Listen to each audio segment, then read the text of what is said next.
Hi, Julie Anderson here with Your Best Mind. Hey, I have a quick question for you.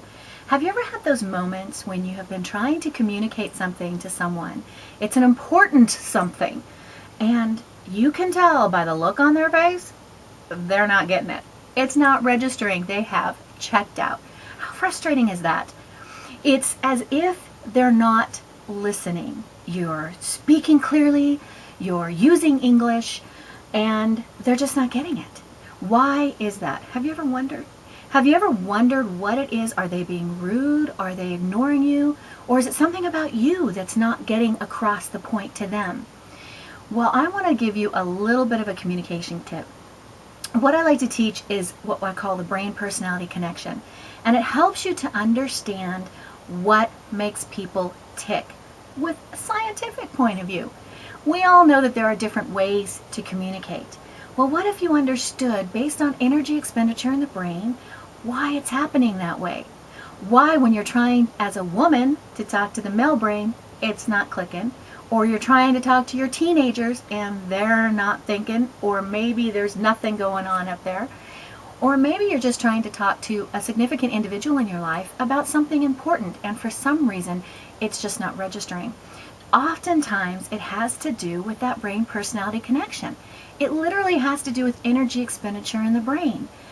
This is what we like to try to teach people. So here's a tip that I'm going to tell you about.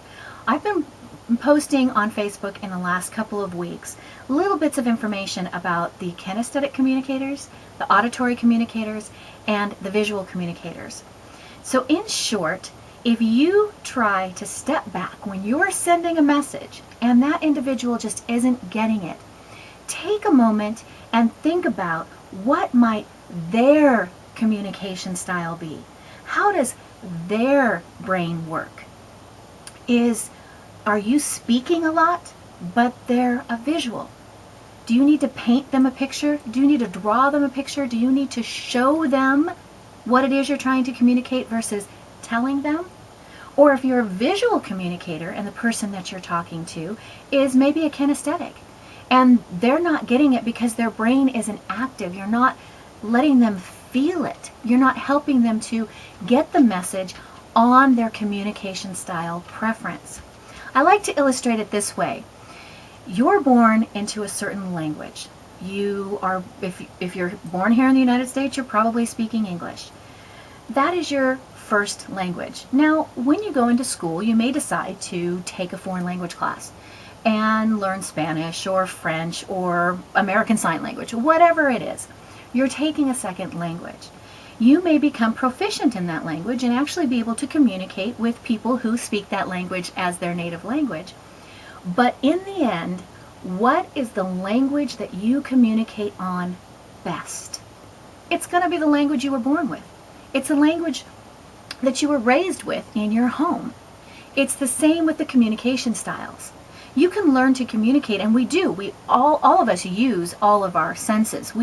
Unless we are sensory damaged in some way, we use our eyes, we use our ears, we use our mouth, we use our taste and our smell and our touch. But there's one way of communicating that our brain prefers, and each individual brain prefers. So it's really important to stop and think, if the communication isn't working, maybe it's because I'm communicating in one brain language and they're communicating in another brain language. I'm sending the message as an auditory, but they're a visual and they're not getting it. So I'm speaking English and they're speaking French. Look at it that way. So think about that the next time you're talking to a significant person in your life and you really want to get the point across. Maybe you just need to change the way you're sending it. All right, I'm off for now, but thank you for listening to me. Again, this is Julie Anderson with Your Best Mind, where we help you understand the science behind psychology, what makes people tick, why you do things the way that you do, and help you to discover your gold mind.